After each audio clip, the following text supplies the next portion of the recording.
Lock down کی وجہ سے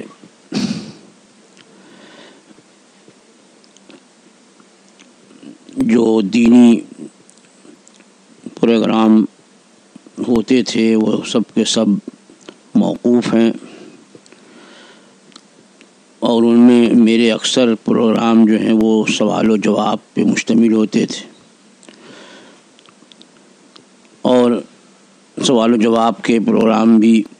بند ہیں۔ تو بہت سارے سوالات لوگ فون پر کرتے ہیں یا میسیج بھیجتے ہیں۔ اس سے پہلے بھی سوال و جواب کی نشست ہوئی اور اس میں کافی سوالات کے جوابات اس فقیر نے دیے، اور سوالات چونکہ کافی جمع ہو گئے ہیں، اس لیے آج صرف آپ حضرات کے سوالات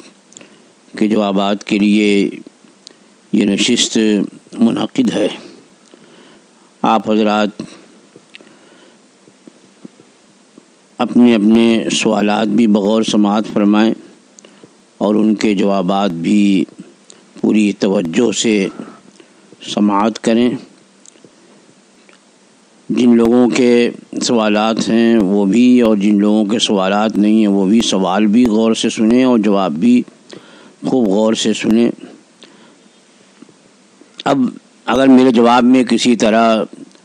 کی کوئی ایسی بات رہ جاتی ہے جو آپ کے سمجھ میں نہیں آئی یا مزید تشریح طلب ہے، تو آپ حضرات اس کے بارے میں بھی سوال کر سکتے ہیں، آن لائن بھی سوال کر سکتے ہیں، میسیج بھیجیں۔ انشاءاللہ العزیز آئندہ جلد ہی رمضان المبارک سے پہلے ہی اس طرح کی مجلس کا انعقاد ہوگا، اور کوشش کی جائے گی کہ اس مجلس میں آپ کے سوالات کے جوابات دے دیے جائیں۔ تو اب آپ حضرات سوال سماعت فرمائیے اور اس کے بعد جواب بھی توجہ سے سماعت کریں۔ پہلا سوال یہ ہے کہ کوئی شخص اگر حضور قائد ملت سے مرید ہے تو کیا وہ حضور تاج الشریعہ علیہ الرحمہ کو بھی اپنا پیر و مرشد کہہ سکتا ہے؟ سوال آپ نے سن لیا۔ یہ بیعت و ارادت سے متعلق سوال ہے کہ جانشین حضور تاج الشریعہ قاضی القضات فی الہند حضرت قائد ملت حضرت علامہ محمد اسجد رضا خان دامت برکاتہم القدسیہ کا اگر کوئی مرید ہے تو وہ اپنے آپ کو تاج الشریعہ کا مرید کہہ سکتا ہے۔ تو اس معنی میں تو وہ تاج الشریعہ کا بھی مرید ہے، غوث پاک کا بھی مرید ہے کہ سلسلہ وہی ہے، اور حضور قائد ملت حضور تاج الشریعہ کے جانشین اور ان کے خلیفہ ہیں۔ لیکن عرف عام میں جب یہ کہا جاتا ہے کہ میں فلاں سے مرید ہوں یا فلاں کا مرید ہوں، تو اس کا معنی یہی لیا جاتا ہے کہ یہ شخص جس کا نام لے رہا ہے اس سے بیعت ہے۔ اب اگر کوئی حضور تاج الشریعہ کا نام لے کہ میں حضور تاج الشریعہ کا مرید ہوں، تو عرف عام میں فوراً ذہن میں یہی بات آئے گی کہ یہ حضور تاج الشریعہ سے بیعت ہے۔ تو اس میں ہو سکتا ہے کہ جب لوگوں کو حقیقت معلوم ہو تو یہ مورد الزام ٹھہرائیں کہ اس نے جھوٹ کہا، حالانکہ اس کی تعبیر ہو سکتی ہے، لیکن پھر بھی جس کے ہاتھ پر مرید ہے اسی کا مرید بتائے تاکہ لوگ غلط فہمی کا شکار نہ ہوں۔ دوسرا سوال یہ ہے کہ سنیوں کے عقیدے کے خلاف کوئی شخص اگر بولتا ہو اور اس کی بد مذہبیت حد کفر تک نہ پہنچی ہو تو وہ اس کی بخشش ہو جائے گی یا نہیں؟ سوال میں یہ ذکر کیا گیا کہ سنیوں کے عقیدے کے خلاف وہ بولتا ہو. اب یہ کہ اگر اہل سنت و جماعت کے جو عقائد بالکل قطعی ثبوت قطعی دلالت ہیں، اگر ان کے خلاف وہ کہتا ہے تب تو وہ خود بدعقیدہ ہوا. کہ بعض جو عقائد قطعی ہیں ان کا انکار جو ہے وہ کفر ہے. یہ رسول اکرم صلی اللہ تعالی علیہ وسلم آخری نبی آخری رسول ہیں، خاتم النبیین ہیں. یہ اہل سنت و جماعت کا اجماعی عقیدہ ہے، اس پر امت کا اجماع ہے، اور جو اس کا منکر ہو وہ کافر ہے. تو مطلقاً کیسے کہا جا سکتا ہے کہ اس کی بد مذہبی جو ہے وہ حد کفر کو نہیں پہنچی ہو تو اس کی بخشش ہوگی کہ نہیں ہوگی؟ اگر وہ اہل سنت و جماعت کے عقائد کے خلاف بولتا ہے اور وہ عقائد قطعی ہیں تب تو اس کی بدعقیدگی میں کوئی شبہ نہیں اور اس کی بخشش نہیں ہوگی. اور یہ کہ وہ عقائد جو ضروریات اہل سنت سے ہیں ان کا بھی اگر وہ انکار کرتا ہے تب بھی وہ بد مذہب ہے اور عند الفقہاء کفر کا حکم ہوگا. لہذا بخشش کے بارے میں کوئی حتمی بات نہیں کہا جا سکتی اس کی. اسی سے متصل ہی ایک اور سوال یہ ہے کہ تو پھر گمراہ شخص کا کیا ہوگا، یعنی اس کے لیے کیا حکم ہوگا؟ بھائی دیکھیے، گمراہ اگر اس معنی میں ہے کہ وہ ضروریات دین کا منکر نہیں ہے، یعنی اس کے عقائد جو ہیں وہ کفریہ نہیں ہیں، بلکہ وہ جو باتیں مشہور ہیں لیکن قطعی ثبوت نہیں ہیں ان میں سے کسی کا وہ انکار کرتا ہے اور اس کی گمراہی جو ہے وہ حد کفر کو نہیں پہنچی ہے، تو اللہ کی رحمت سے امید ہے کہ اس کے لیے خلود فی النار نہ ہو. کیا فرماتے ہیں علماء دین اس مسئلے میں کہ ایک دوسرے کی بیماری اڑ کر لگتی ہے، جیسا کہ آج کل لوگ کہہ رہے ہیں کورونا وائرس ایک دوسرے سے لگتا ہے؟ دیکھیے،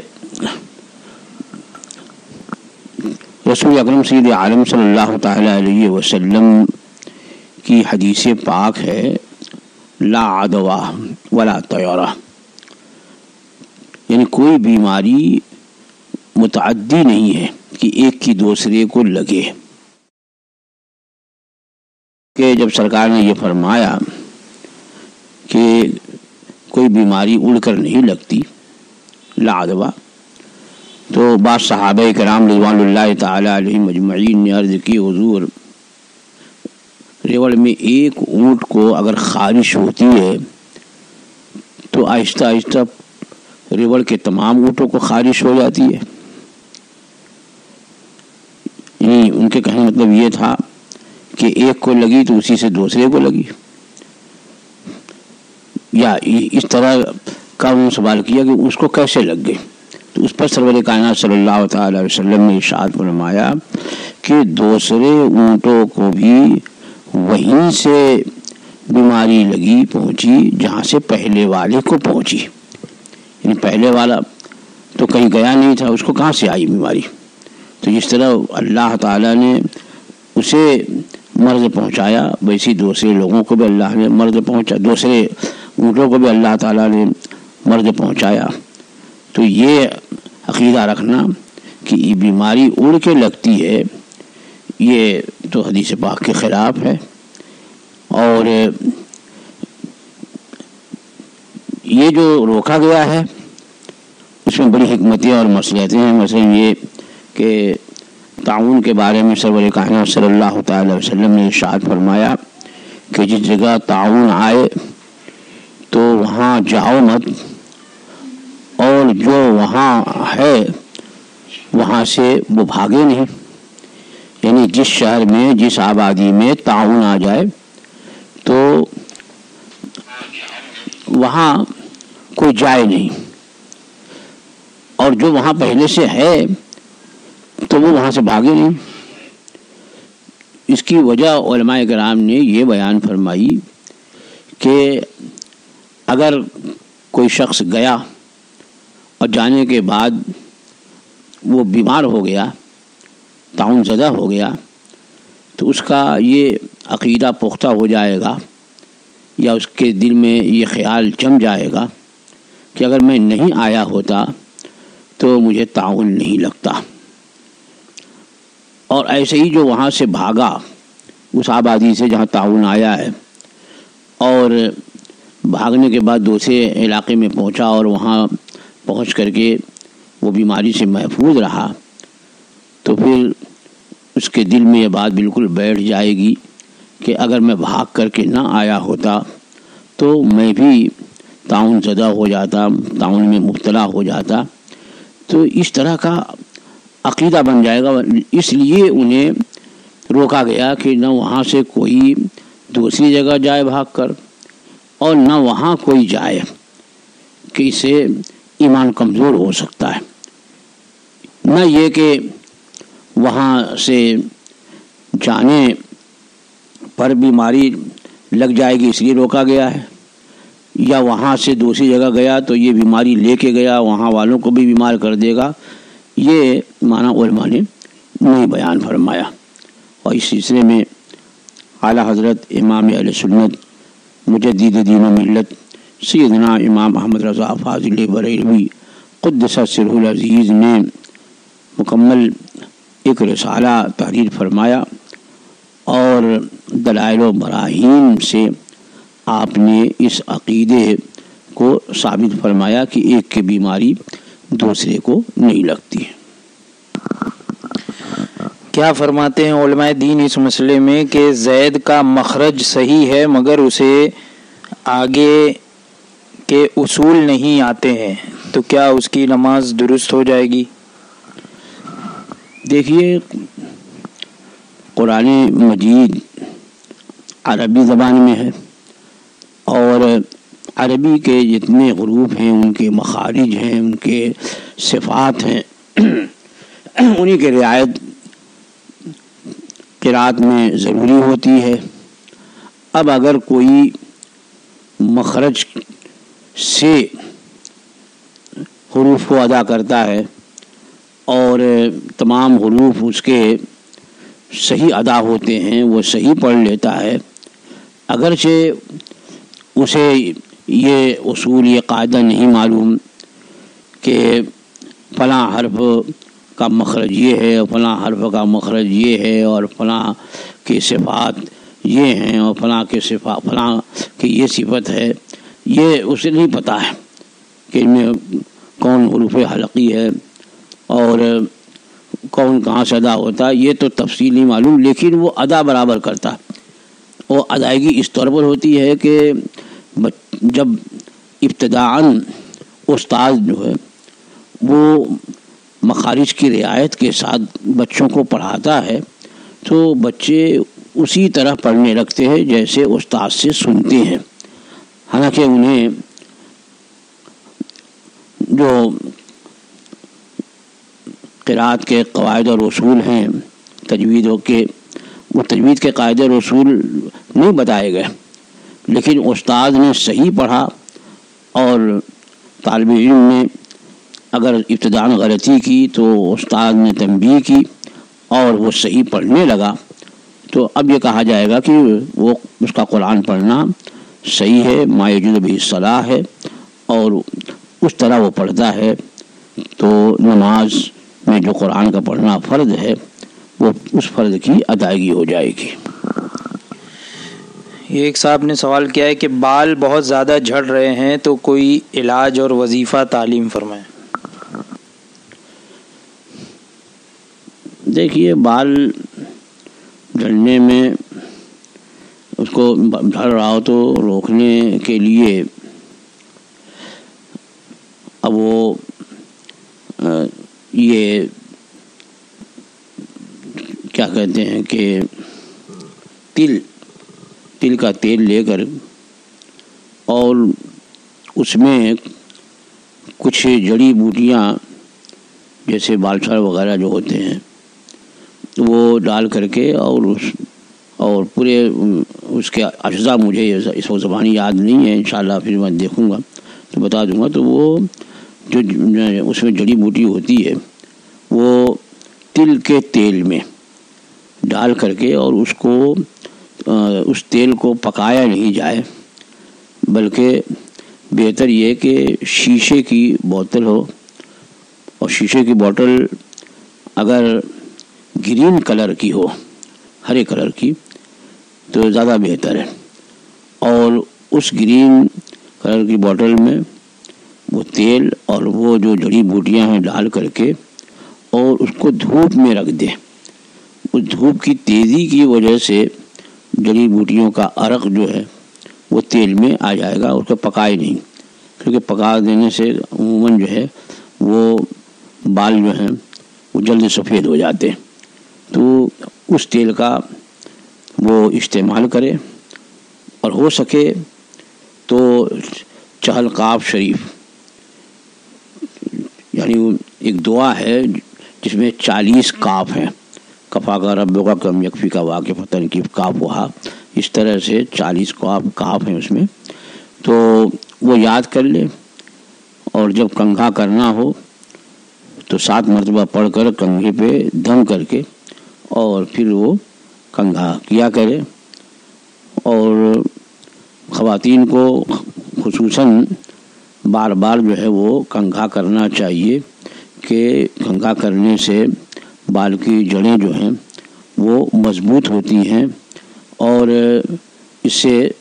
سر کا جو دوران خون ہوتا ہے بال کی جڑوں کا، وہ دوران خون اگر رک جاتا ہو تو کنگھا کرنے سے دوران خون جو ہے وہ جاری رہتا ہے، برابر رہتا ہے، تو بال کی جڑیں جو ہیں وہ کمزور نہیں ہوتی۔ اور سر گرم پانی سے نہ دھویا کریں، اس لیے کہ جب گرم پانی سے سر دھوئیں گے تو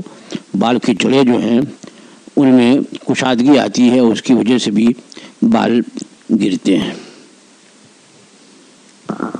یہ ایک صاحب کا سوال ہے کہ حضرت اگر کوئی گھر میں تراویح کی جماعت ہو تو وہاں پڑھنا کیسا ہے؟ دیکھیے، مسجد کی جو جماعت ہے، اگر مسجد میں جماعت ہو جاتی ہے تو سنت کفایہ ادا ہوگی، یعنی تراویح کی جماعت جو ہے وہ سنت کفایہ ہے۔ چند لوگوں نے محلے کی مسجد میں تراویح با جماعت ادا کر لی تو بقیہ سارے لوگوں سے بقیہ سارے لوگ جو ہیں اس سنت سے بری ذمہ ہو جائیں گے۔ اب وہ تنہا بھی اگر تراویح پڑھتے ہوں یا جماعت سے بھی پڑھتے ہوں تو حرج نہیں ہے، لیکن یہ کہ عشاء کی نماز کی جماعت جو ہے مسجد میں آنا وہ قریب واجب ہے۔ تو اگر اس تراویح کے لیے جو گھر میں پڑھ رہے ہیں اس کی وجہ سے اگر عشاء کی جماعت چھوڑی تو اس کا گناہ ہوگا، تو یہ کر سکتے ہیں کہ عشاء کی نماز با جماعت جو ہے محلے کی مسجد میں ادا کریں، اور پھر گھر آ کر کے وہ تراویح پڑھ لیں اور بقیہ سنتیں پڑھیں اور وتر پڑھیں۔ یہ تو ایک عام مسئلہ بتایا، اور ان سال چونکہ کورونا وائرس کی وجہ سے لاک ڈاؤن ہے تو گھر سے نکلنا ہی منع ہے، اور مسجد میں جو لوگ رہتے ہیں انہیں صرف وہاں رہ کر کے جماعت کی اجازت ہے، تو ان لوگوں نے جماعت کر لی تو اس سے تراویح کی جماعت جو سنت کفایہ ہے وہ سنت کفایہ بھی ادا ہو جائے گی۔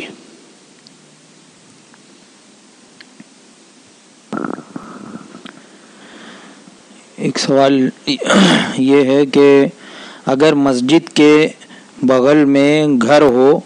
اگر جمعہ کی نماز میں امام صاحب کی آواز آتی ہو تو اس آواز کو سن کے گھر میں نماز پڑھ سکتے ہیں یا نہیں؟ دیکھیے، صرف امام کی آواز آنا ہی جو ہے وہ کافی نہیں ہے، بلکہ صفوں کا اتصال بھی اقتداء کے لیے ضروری ہے۔ یعنی مسجد کے باہر جو صف لگی ہے تو وہاں تک صفیں متصل ہونا چاہیے۔ اب مان لیجئے کہ کسی کا مکان جو ہے بالکل مسجد سے متصل ہے اور بیچ میں چوڑا راستہ نہیں ہے، یعنی مسجد میں صف لگی ہے بالکل مسجد کی دیوار تک، اور اس کے بعد تھوڑے ہی فاصلے پر مطلب 4 فیٹ 5 فیٹ کے بعد اس کے گھر کی دیوار ہے، اور اس دیوار کے فوراً بعد وہ اگر نماز پڑھتا ہے امام کی اقتداء میں تو اس وقت اقتداء صحیح ہوگی۔ یعنی صفیں بالکل متصل ہونا چاہیے، بیچ میں 2 صف کی جگہ خالی نہیں ہونا چاہیے۔ مسجد میں تو ٹھیک ہے کہ مسجد میں کہیں بھی صف لگائیں گے تو اقتداء صحیح ہوگی، بھلے بیچ میں کتنا ہی فاصلہ ہو، لیکن باہر مسجد کے باہر جو صفیں لگیں گی تو ان صفوں میں درمیان میں اتنا فاصلہ نہ ہو کہ ایک بیل گاڑی گزر جائے، یعنی 2 صفوں کا فاصلہ نہیں ہونا چاہیے۔ ایک صف کا فاصلہ ہے تو اقتداء صحیح ہو جائے گی۔ تو مکان اگر ایسا ہے واقعی مسجد سے بالکل متصل ہے اور اتنی دوری نہیں ہے کہ 2 صفوں کے برابر جگہ چھوڑنی پڑتی ہو، اور اس مسجد کے بالکل آخری حصے تک صفیں لگی ہیں، تو اب اس نے جو اقتداء کی اور وہاں امام کا حال بھی اس میں پوشیدہ نہیں، امام کی آواز آ رہی ہے، تو وہاں پر اقتداء صحیح ہو سکتی ہے۔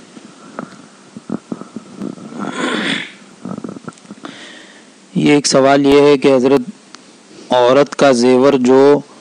اسٹون کا ہو یعنی پتھر کا ہے، جس میں کوئی اور دھات بھی ہوتی ہے، تو کیا وہ پہننا جائز ہوگا؟ سوال کیا گیا ہے، اسٹون کا سوال تو نہیں معلوم ہوتا، معلوم یہ ہوتا ہے کہ وہ اسٹون جو ہے وہ سونے چاندی کے علاوہ کسی دھات میں بنائے گئے ہیں۔ تو زیور عورتوں کو صرف سونے اور چاندی کے دھات ہی کا جائز ہے، سونے چاندی کے علاوہ کسی اور دھات کا، چاہے وہ الومنیم ہو، چاہے وہ پیتل ہو، تانبا ہو، چاہے گیلٹ ہو کوئی، یا اسٹیل ہو، کوئی کسی اور دھات کا زیور عورتوں کو بھی جائز نہیں ہے، صرف سونے اور چاندی ہی کا زیور عورتوں کو جائز ہے۔ تو سونے اور چاندی ہی میں وہ اسٹون لگوائیں، کسی اور دھات میں اگر لگا ہو تو اس کا پہننا انہیں جائز نہیں ہوگا۔ یہ حضور صدر العلماء محدث بریلوی حضور تحسین رضا خان علیہ رحمت و رضوان کی ایک مریدہ ہیں فاطمہ رضویہ، تو وہ یہ کہہ رہی ہیں کہ حضرت مجھے قصیدہ بردہ شریف، قصیدہ غوثیہ شریف اور دلائل الخیرات شریف کی اجازت عطا فرمائیں۔ اگر واقعی آپ نماز وغیرہ کی پابندی کرتی ہیں اور طہارت وغیرہ کا واقعی خیال رہتا ہے تو آپ کو دلائل الخیرات شریف اور قصیدہ بردہ شریف اور قصیدہ غوثیہ کی یہ فقیر قادری اجازت دیتا ہے، جیسا کہ اس فقیر قادری کو اس کے مشائخ نے اجازت دی، اور دعا کرتا کہ اللہ تعالیٰ اس کی تلاوت میں آپ کے اندر اثر پیدا فرمائے اور دراوی خراج شریف ہو، قصید وصیہ شریف ہو، قصید بردہ شریف کی جو برکات ہیں، اللہ تعالیٰ ان برکات سے آپ کو نوازے۔ کسی شخص کو بار بار پیشاب کے قطرے نکل جاتے ہوں تو نماز کا حکم کیا ہوگا؟ نماز میں کتنی رکعتیں؟ اچھا، ابھی یہ دوسرا سوال ہے۔ اگر بار بار قطرے اگر کسی کو پیشاب کے نکل جاتے ہیں تو نماز کا کیا حکم ہوگا؟ دیکھیے، یہاں پر ایک ضروری بات ذہن میں ہونی چاہیے، وہ ہے معذور کی، کہ معذور آدمی کب ہوتا ہے اور معذور کا حکم کیا ہے، اس کو آپ اچھی طرح ذہن نشین کریں، کیونکہ اور جگہ بھی یہ کام آئے گا مسئلہ۔ تو معذور وہ ہے کہ جسے قطرے کی یا ہوا خارج ہونے کی یا بدن میں کہیں ناسور وغیرہ ہے وہاں سے رطوبت خارج ہونے کی شکایت ہے، تو اب وضو کرنے کے بعد اتنا وقت بھی نہیں ملتا کہ اس وقت کا وہ فرض ادا کر سکے پورے وقت میں۔ پورے وقت سے مراد یہ کہ جیسے مان لیجئے کہ مغرب کا وقت جو ہے آج کل تقریباً 7 بجے شروع ہوتا ہے، 7 میں 1-2 منٹ پہلے، تو اب وہ شروع ہوتا ہے اور ختم ہوتا ہے 8 بج کر پر۔ تو یہ جو تقریباً 1 گھنٹہ کچھ منٹ یہ مغرب کا پورا وقت ہے، تو اس پورے وقت میں اسے اتنا وقفہ بھی نہیں مل سکا کہ وضو کر کے فرض نماز 3 رکعت جو مغرب کی ہے وہ پڑھ سکے۔ یعنی قطرے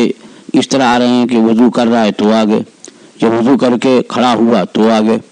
جب وضو کیا اور نماز پڑھی 1 رکعت پڑھی تو آگے، جب وضو کیا اور تیسری رکعت میں تھا تو آگے، اب پھر کیا پھر ایسے ہی ہوتا ہے۔ یعنی پورے وقت میں اتنا وقفہ نہیں ملا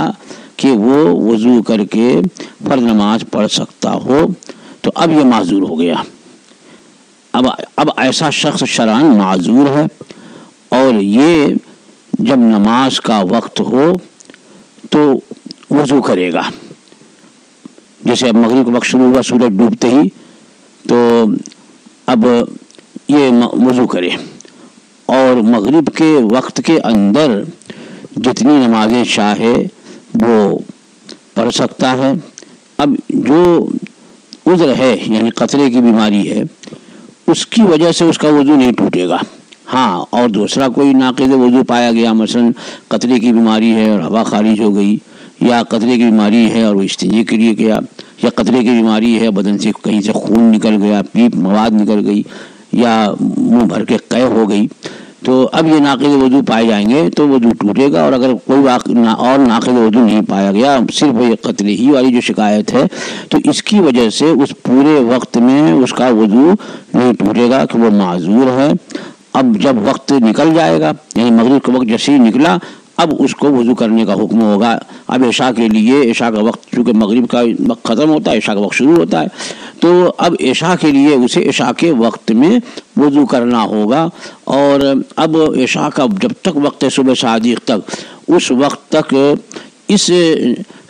عذر کی وجہ سے جو قطرے والی بیماری ہے، اس کی وجہ سے اس کے وضو کے ٹوٹنے کا حکم نہیں ہوگا۔ اور اگر کوئی ناقص پایا گیا، مثلا وہ سو گیا یا کہیں سے خون وغیرہ نکلا، تو اس کی وجہ سے ضرور وضو ٹوٹے گا اور وضو کرنا ہوگا، لیکن قطرے کی وجہ سے اس کو وضو کرنے کا حکم نہیں ہوگا، جتنی نمازیں چاہیں پڑھے۔ اور ایسا شخص جو ہے وہ دوسرے کی، یعنی جو معذور نہیں ہے، اس کی امامت نہیں کر سکتا۔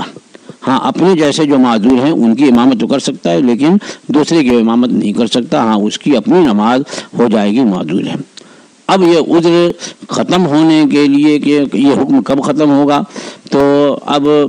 جب کہ پورے ایک نماز کے وقت میں یہ اس بیماری کا ظہور نہیں ہوا، یعنی قطرے نہیں آئے، اب پورا ایک وقت نماز کا ایسا گزر گیا کہ اس میں قطرے نہیں آئے، تو اب وہ معذور نہیں رہے گا اور اس کے اب وضو کرے گا، اور قطرے آئیں گے تو وضو ٹوٹنے کا حکم ہوگا۔ یہ پوری تفصیل آپ ذہن میں رکھیں، کیونکہ بعض لوگ کہتے ہیں، سمجھ لیتے ہیں کہ بھئی ہاں جماعت کھڑی تھی اور اتنا وقت نہیں ملا کہ ہم وضو پھر کرتے اس لیے نماز پڑھ لیے، وہ عذر نہیں ہے۔ یہ بالکل ذہن میں رہے کہ پورا ایک وقت جو ہے ایسا گزر جائے نماز کا، پورا ایک وقت سے مراد کیا ہے، یعنی جب سے وقت شروع ہو رہا ہے اور جب ختم ہو رہا ہے، اس میں کوئی اتنا وقت بھی نہیں ملا کہ وہ وضو کر کے فرض نماز بھی پڑھ سکے، یعنی نفل اور سنت کی بات نہیں کر رہے ہیں، بلکہ صرف فرض نماز۔ اور اگر فرض نماز اتنا وقفہ ہوتا ہے پورے ٹائم میں کبھی بھی کہ وہ فرض نماز وضو کر کے فرض نماز پڑھ لیتا ہے، تو ایسا شخص معذور نہیں کہلائے گا، اور اسے قطرے آنے کی وجہ سے یا ہوا خارج ہونے کی وجہ سے جو عذر ہے اس کی وجہ سے وضو کرنا پڑے گا۔ یہ ایک اور بھائی ہیں امان نوری، یہ کہہ رہے ہیں کہ میں حضور تاج الشریعہ سے بیعت ہوں اور دلائل الخیرات پڑھنے کی اجازت چاہیے۔ واقعی اگر آپ پابند ہیں اور مسلک اعلیٰ حضرت کے اور نماز کی پابندی کرتے ہیں تو میں نے آپ کو دلائل الخیرات شریف پڑھنے کی اجازت دی، اسی طرح سے جیسے کہ مجھے میرے مرشد اجازت حضور تاج الشریعہ نے مکہ معظمہ میں اس کی اجازت دی تھی۔ زکوٰۃ کے لیے ایک سال بھر پورا ہونا ضروری ہے، پر اگر جیسے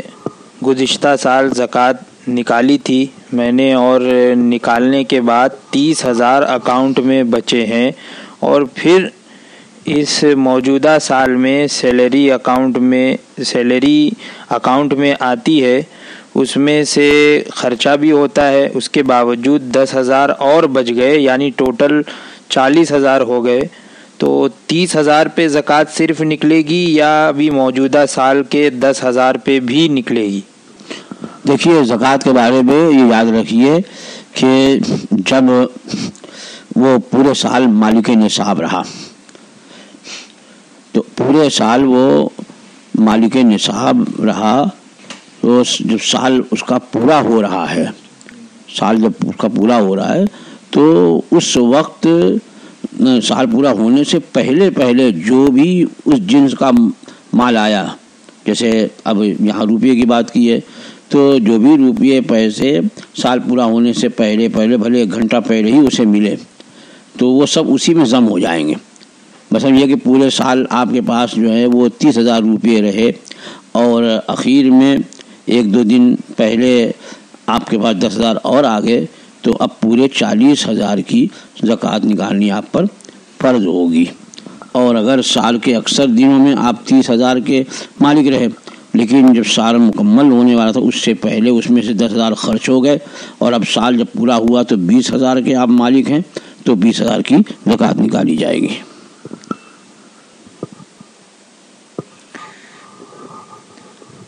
یہ ایک سوال جھارکھنڈ سے محمد اسلم صاحب نے کیا ہے کہ سنی اور وہابی میں بنیادی فرق کیا ہے؟ آخر سنی اور وہابی میں اختلاف کیوں ہے؟ وہابی کا کیا عقیدہ ہے جس کی بنا پر وہ کافر و مرتد ہے، اور سنی کا کیا عقیدہ ہے جس کی بنا پر وہ جنتی ہے، اور اعلیٰ حضرت کون ہے؟ سوال تو آپ کا ایسا ہے کہ اس کے لیے کافی تفصیل درکار ہے، اور اس سلسلے میں آپ کتابوں کا جو سنی سے عقیدہ علماء کی کتابیں ہیں، خصوصاً اعلیٰ حضرت فاضل بریلوی قدس سرہ العزیز کی تصنیفات اور بہار شریعت کا پہلا حصہ بھی خوب اچھی طرح سے آپ مطالعہ کر لیں، اور اس کے علاوہ سرکار مفتی اعظم عالم اور دیگر علماء اہل سنت کی جو عقائد پر کتابیں ہیں، حضور حافظ ملت علیہ رحمۃ و رضوان کی وہابیوں کے عقائد کے بارے میں مختصر لیکن بہت جامع کتاب ہے، اس کا مطالعہ کریں۔ بہرحال کچھ بنیادی باتیں میں آپ سے گوش گزار کر دیتا ہوں کہ جن کی بنیاد پر ان پر حکم کفر ہے، اور ہم یہ کہتے ہیں کہ وہ ان کے لیے خلود فی النار ہے، ہمارے لیے جو ہے وہ دخول فی الجنہ ہے۔ تو ایسا ہے کہ جو وہابی عقائد ہیں ان میں سے جو وہابیوں کے بڑے بڑے مولوی گزرے ہیں، ان لوگوں نے اپنی کتابوں میں اللہ اور اللہ کے رسول کی شان میں گستاخیاں کی، اور ان پر علماء اہل سنت نے خصوصاً اعلیٰ حضرت فاضل بریلوی قدس سرہ العزیز نے گرفت فرمائی، اور ان عربی عبارتوں کا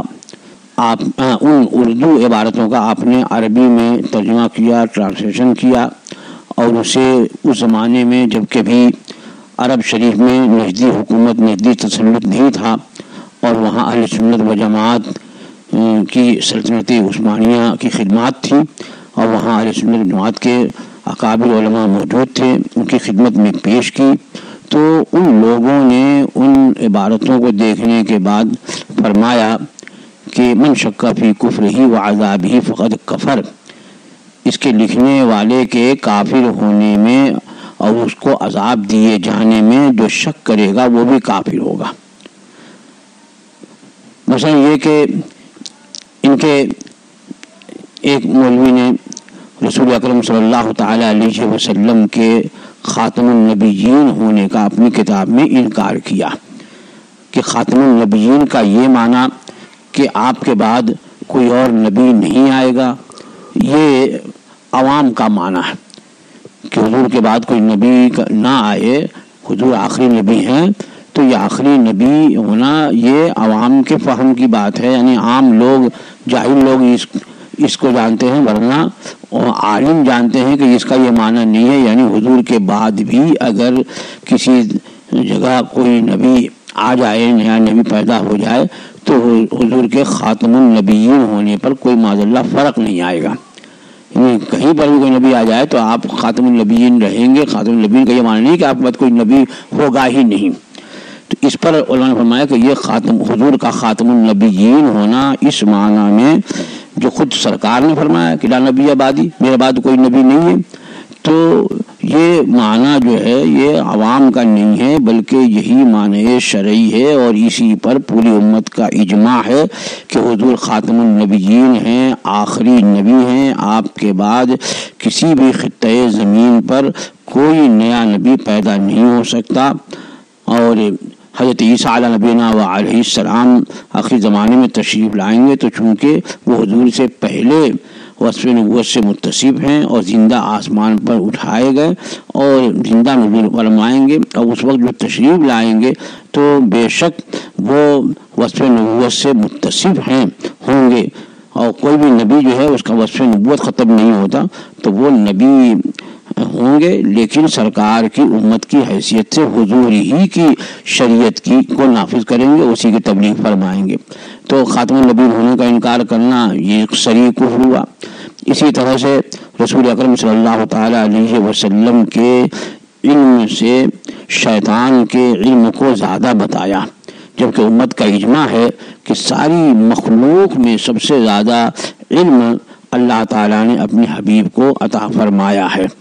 اور حضور کے علم سے شیطان کے علم کو منسوخ ماننا کہ وہ تو قرآن سے ثابت ہے، اور حضور کا علم جو ہے وہ کسی نص سے ثابت نہیں ہے، اور یہ شرک ہے، یعنی حضور کے لیے اگر ہم علم غیب مانیں تو شرک ہے، اور شیطان کے لیے یہ مانیں تو نص سے ثابت ہے، تو یہ بھی کھلا ہوا کہ کفر ہوا۔ تو اس کی وجہ سے، اور پھر ایک مولوی اشرف علی تھانوی نے اپنی کتاب حفظ الایمان میں حضور اکرم صلی اللہ تعالی علیہ وسلم کے علم غیب کو بچوں، پاگلوں اور جانوروں، چوپایوں کے علم سے تشبیہ دی کہ ایسا علم یہ کہہ دیا کہ حضور بعض علوم غیبی اگر ہے تو اس میں حضور ہی کی کیا تخصیص، یعنی بعض اگر علم غیب حضور کو بعض ہی حاصل ہے، بعض چیزوں کا اگر غیب کا علم حاصل ہے تو اس میں حضور ہی کی کیا تخصیص ہے، ایسا علم تو ہر زید، عمر، ہر سبھی مجنون یعنی ہر بچے اور ہر پاگل اور تمام بہائم یعنی سارے چوپائے اور حیوانات یعنی جی نہیں مانا تو سب کو دے دیا، جمیع حیوانات۔ اب وہ جمیع حیوانات میں گدھے بھی ہیں، گھوڑے بھی ہیں، خنزیر میں سمجھ کہ کو حاصل ہے، یعنی سارے جانوروں کے لیے علم غیب مان لیا۔ ان کے گرو گھنٹال تو جو ہیں وہ کسی کے لیے علم غیب مانا تو شرک مانتے ہیں، اور یہ دیکھو تو جانوروں کے لیے مان، جب حضور کی توہین کرنے پہ آئے تو جانوروں کو بھی علم غیب مان لیا معاذ اللہ میں۔ تو یہ کھلی کھلی جو توہین آمیز بلکہ توہین تھی ان کی کتابوں میں، تو ہمارے علماء سنت نے اور خصوصاً اعلیٰ حضرت فاضل بریلوی قدس سرہ العزیز نے ان کتابوں کی کفریہ عبارات پر فتویٰ دیا، اور اس وقت دور کے علماء نے ان فتووں کی تائید کی اور ان پر حکم کفر لگا۔ اب وہ کیا فرمایا گیا کہ جو کافر ہے اپنے عقیدے کفریہ کی وجہ سے، اب کسی کو اگر معلوم ہے کہ اس کا ایسا عقیدہ ہے یا اس نے ایسی توہین کی ہے اور پھر بھی وہ اسے اپنا پیشوا مانے، پھر بھی اسے وہ اپنا امام بنائے، پھر بھی کم از کم اسے مسلمان جانے، اس کے کافر ہونے میں شک کرے، تو علماء فرماتے ہیں کہ جس نے کسی بھی نبی کسی بھی رسول کی ادنا بھی توہین کی تو وہ ایسا کافر ہے کہ جو اس کے کافر ہونے میں شک کرے تو وہ بھی کافر ہو جائے گا۔ لہذا جتنے بھی وہابی ہیں وہ اگر اپنے ان علماء کی کفریات پر مطلع ہیں اور پھر بھی انہیں اپنا پیشوا اور اپنا قائد اور کم از کم انہیں مسلمان جانتے ہیں، تو ان کا بھی وہی حکم ہے کہ کفریات پر مطلع ہو کر کے کسی کو کافر نہ جاننا بھی کفر ہے۔ اور بہت سے ان کے بعد بھی ایسے وہابیہ ہیں کہ جن کے عقائد ہی کفریہ ہیں، آج بھی بہت سے مل جائیں گے، ان سے آپ بات کر لو۔ سرور کائنات صلی اللہ تعالیٰ علیہ وسلم کے بارے میں اگر کہا جائے کہ بھائی دیکھو تمہارے فلاں مولوی نے لکھا ہے کہ معاذ اللہ ثم معاذ اللہ رب العالمین وہ مر کر مٹی میں مل گئے، تو کہیں گے پھر کیا غلط کہا، ایسا برجستہ کہہ دیتے ہیں، کیا غلط کہا ہے بھائی، معاذ اللہ مر کے مٹی میں، تو معاذ اللہ ثم معاذ اللہ رب العالمین، اللہ تعالیٰ ہم کبھی ہماری زبان سے ایسا جملہ نہ نکلوائے۔ بلکہ خود میں نے دیکھا وہاں مدینہ طیبہ میں سرور کائنات صلی اللہ تعالیٰ علیہ وسلم کے روضہ انور کے سامنے جو دروازہ ہے باب البقیع، بہت سے سنی حضرات جو ہیں باب البقیع، اب یہ جلدی کھڑے ہونے نہیں دیتے ہیں جاری شریف کے سامنے، تو باب البقیع سے نکل کر کے اور اسی طرح رخ کر کے ہاتھ باندھ کر کے کھڑے ہو کر صلاۃ السلام پیش کرتے رہتے ہیں، تو وہ آ کر کے یہ صورتیں جو لگے رہتے ہیں وہ ہٹاتے رہتے ہیں۔ تو اس نے کہا معافی یعنی اس میں کچھ نہیں ہے، حجر یعنی یہاں جو ہے وہ صرف پتھر ہے، اس کے علاوہ یہاں پر کچھ نہیں ہے، جس کی طرف تم ہاتھ اٹھا کر کے دعا کر رہے ہو یا ہاتھ باندھ کر کے سلام پیش کر رہے ہو، تو معافی اس میں کچھ نہیں ہے، صرف حجر ہے معاذ اللہ۔ تو بہت سے کے تو خود ان کے عقیدے جو ہے وہ کفریہ ہیں، خود بھی کفریہ عقیدہ رکھتے ہیں تو اس کی بنیاد پر وہ کافر ہیں، اور اگر خود عقیدہ کفریہ نہیں رکھتے لیکن جنہوں نے سرکار کی یا کسی بھی نبی کی یا اللہ کی شان میں توہین کی اور اسے اپنا پیشوا مانتے ہیں یا کم از کم مسلمان مانتے ہیں، اس کی بنیاد پر ان پر حکم کفر ہوا۔ اور اعلیٰ حضرت فاضل بریلوی قدس سرہ العزیز نے ان لوگوں کی عبارتوں کو جو کفریہ تھیں وہ ان کی کتابوں سے نکال کر کے اس دور کے علماء کے سامنے پیش کی، اور جو اس وقت زندہ تھے اعلیٰ کے زمانے میں تو ان سے اعلیٰ حضرت نے مراسلت کی، باقاعدہ خط بھیجا، جیسے اشرف علی تھانوی ہے اس کے بعد خط بھیجا کہ تمہاری فلاں کتاب کے فلاں صفحے پر یہ عبارت ہے جو کفری ہے، اسے نکال کر کے توبہ کرو۔ ایک مرتبہ بھیجا، 2 مرتبہ، 3 بار بھیجا، تیسری مرتبہ میں یہ فرمایا بھی کہ اب اگر آپ نے توبہ نامہ شائع نہیں کیا تو فقیر کا کفر حکم کفر لگانے پہ مجبور ہوگا، اور اس کو تو توبہ کی توفیق ہوئی نہیں، کیونکہ جو اللہ کے رسول صلی اللہ علیہ وسلم کی توہین کرے اسے توبہ کی توفیق نہیں ہوتی۔ تو جس نے سرکار کے علم غیب کو جانوروں، پاگلوں اور بچوں کے علم سے تشبیہ دی اسے توبہ کی توفیق نہیں ہوئی۔ اور اعلیٰ حضرت نے جب 3 خط بھیجا اور اس نے مراجعت نہیں کی، رجوع نہیں کیا اپنے قول سے، عبارت کو نہیں نکالا، توبہ نامہ شائع نہیں کیا، تو اس وقت اعلیٰ حضرت فاضل بریلوی